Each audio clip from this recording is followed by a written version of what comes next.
जापानमा काम गर्ने सोच्दै हुनुहुन्छ कि पहिले नै त्यहाँ पुगिसक्नुभयो? जे भए पनि तपाईँ एकदमै सही ठाउँमा हुनुहुन्छ। आज हामी जापानको काम गर्ने ठाउँमा तपाईँको दिनलाई सजिलो बनाउने 50वटा नभई नहुने शब्दहरू सिक्नेछौँ। ल यो यात्रामा सँगै लागौँ है त। ल अब सुरु गरौँ। यो प्रस्तुतिको मुख्य उद्देश्य नै जापानको कार्यस्थलमा चाहिने 50वटा महत्त्वपूर्ण शब्दहरूलाई सरर सम्झन मद्दत गर्नु हो, ताकि तपाईँलाई काम गर्न सजिलो होस्। यी शब्दहरू राम्रोसँग याद गर्न यो प्रस्तुतिलाई फेरि हेर्न पनि सक्नुहुन्छ है। हेर्नुस्, कुनै पनि नयाँ ठाउँमा काम सुरु गर्दा सबैभन्दा पहिले त्यहाँको वातावरण र सामानहरूसँग चिन्जान हुनु एकदमै जरुरी छ। त्यसैले हामी सबैभन्दा पहिले काम गर्ने ठाउँ, त्यहाँ प्रयोग हुने सामान र प्रक्रियासँग जोडिएका आधारभूत शब्दहरूबाट सुरु गर्छौँ।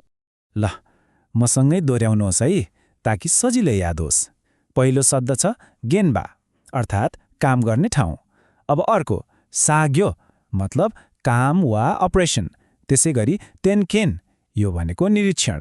र यदि केही गडबड भयो भने त्यसलाई भनिन्छ इज्यो, असामान्य। अब मानौ कुनै मेसिन बिग्रियो, त्यसलाई के भन्ने त? कोस्यो, मतलब बिग्रिएको। र त्यसलाई मर्मत गर्नुलाई भनिन्छ शुरी, अर्थात् मर्मत। हामीले काममा प्रयोग गर्ने औजारलाई दोगु र कच्चा पदार्थलाई जाइरियो भनिन्छ। अब उत्पादन र त्यसको अवस्थाबारे कुरा गरौँ है। दैनिक रिपोर्ट बुझाउँदा यी शब्दहरू खुबै प्रयोग हुन्छन्। जस्तै सेहिन, मतलब तयारी सामान, जाइको, अर्थात् स्टकमा रहेको सामान, हिन्सेचु, सामानको गुणस्तर, र ओन्दो, तापक्रम। ल यही लयमा अघि बढौँ। अब कार्यस्थलको वातावरण र सरसफाइसँग सम्बन्धित केही शब्दहरू सिकौँ। शित्सुदो, अर्थात् ओस। कुनै पनि काम सुरु गर्नु अघिको तयारीलाई जुन्बी भनिन्छ। काम सकिएपछि सामानहरू मिलाएर राख्नुलाई काताजोके र फोहोर फाल्ने भाँडोलाई गोमिबाको भनिन्छ। यो खण्डलाई केही महत्त्वपूर्ण प्रक्रिया र सञ्चार सम्बन्धी शब्दहरूसँगै सकौँ। टिममा मिलेर काम गर्नको लागि यी शब्दहरू त नभई हुँदैन। थेजुन, काम गर्ने प्रक्रिया। कौरित्सु, कुशलता। क्यौरियोकु, एकअर्कालाई गरिने सहयोग। र सेचुमेई, कुनै कुराको व्याख्या। अब हामी सबैभन्दा महत्त्वपूर्ण खण्डमा प्रवेश गर्दैछौँ। काममा ज्यानभन्दा ठूलो केही हुँदैन। त्यसैले आफ्नो र आफ्ना सहकर्मीहरूको सुरक्षाको लागि यी शब्दहरू जान्नै पर्छ। यसमा कुनै सम्झौता हुँदैन। ल अब अलिक गम्भीर भएर सुरक्षा सम्बन्धी अभ्यास सुरु गरौँ। किरन, अर्थात् खतरा। आफ्नो सुरक्षाको लागि लगाइने जुत्तालाई आन्जेन गुछु, पन्जालाई तेबुकुरो र कार्यस्थलमा हावा ओहोरदोहोर गराउनुलाई खान्की भनिन्छ। अब आपतकालीन अवस्थामा प्रयोग हुने उपकरण र चेतावनी चिन्हहरू हेरौँ, जुन तपाईँले कार्यस्थलमा जताततै देख्नुहुनेछ। स्योकाकी, आगो निभाउने यन्त्र। हिजियोगुची, आपतकालीन अवस्थामा बाहिर निस्कने ढोका।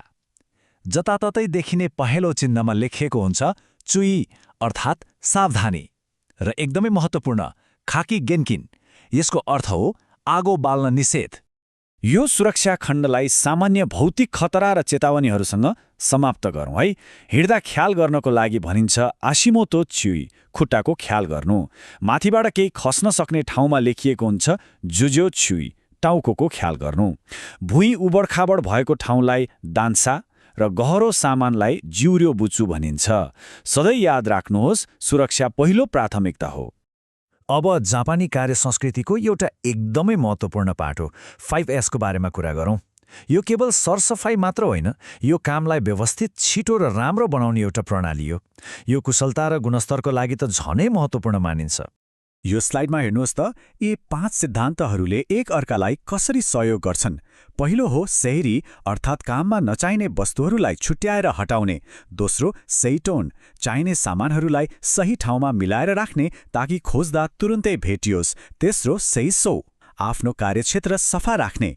चौथो सेकेचु, यो सफा बानीलाई निरन्तरता दिने। र अन्तिममा सित्सुके, यी सबै नियमहरूलाई अनुशासनका साथ पालना गर्ने। ल अब अर्को महत्त्वपूर्ण खण्डमा जाउँ। जापानमा समय र सञ्चारलाई कति धेरै महत्त्व दिइन्छ भन्ने कुरा त तपाईँलाई थाहा नै होला। अब हामी दैनिक अन्तर्क्रिया, रिपोर्टिङ र कामको समय व्यवस्थापन गर्न प्रयोग हुने शब्दहरू सिक्नेछौँ।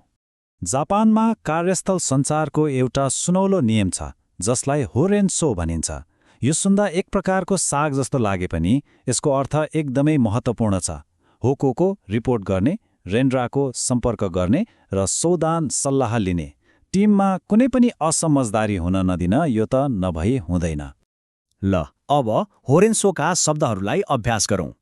होकोको रिपोर्ट, रेन्ड्राकु सम्पर्क, सौदान सल्लाह।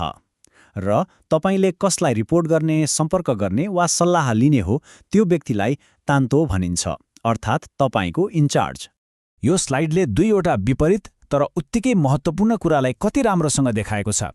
एउटा हो किन्सी अर्थात् निषेध, जुन काम गर्न हुँदैन, र अर्को हो क्योका अर्थात् अनुमति, जुन काम गर्न सकिन्छ। अब कामको समय तालिका व्यवस्थापनका लागि आवश्यक शब्दहरू हेरौँ। कौताई, शिफ्ट फेरिने। यदि तपाईले अतिरिक्त समय काम गर्नुभयो भने त्यसलाई जाङ्यो अर्थात् ओभरटाइम भनिन्छ, र कामको बीचमा लिइने आरामलाई क्युके भनिन्छ। यो खण्डलाई हाजिरीसँग सम्बन्धित शब्दहरूसँग समाप्त गरौँ। याद राख्नुहोस्, जापानमा समयको पालनालाई धेरै महत्त्व दिइन्छ र यसले रोजगारदातासँगको विश्वासलाई कायम राख्छ। चिकोको, काममा ढिलो आउनु। केक्केन, अनुपस्थित हुनु। र यदि कुनै कारणवश जाँडै घर जानु पर्यो भने त्यसलाई सोताई भनिन्छ। ल, आज हामीले जापानको कार्यस्थलमा चाहिने 50वटा महत्त्वपूर्ण शब्दहरू सिक्यौँ। तपाईको जापानको व्यावसायिक यात्रा सफल र सुरक्षित रहोस् भन्ने कामना गर्दछौँ। यी शब्दहरूलाई आफ्नो दैनिकीको हिस्सा बनाउन यो प्रस्तुतिलाई नियमित रूपमा हेर्दै गर्नुहोला। तपाईको प्रयासको लागि शुभकामना। गाम्बाते कुदासाई।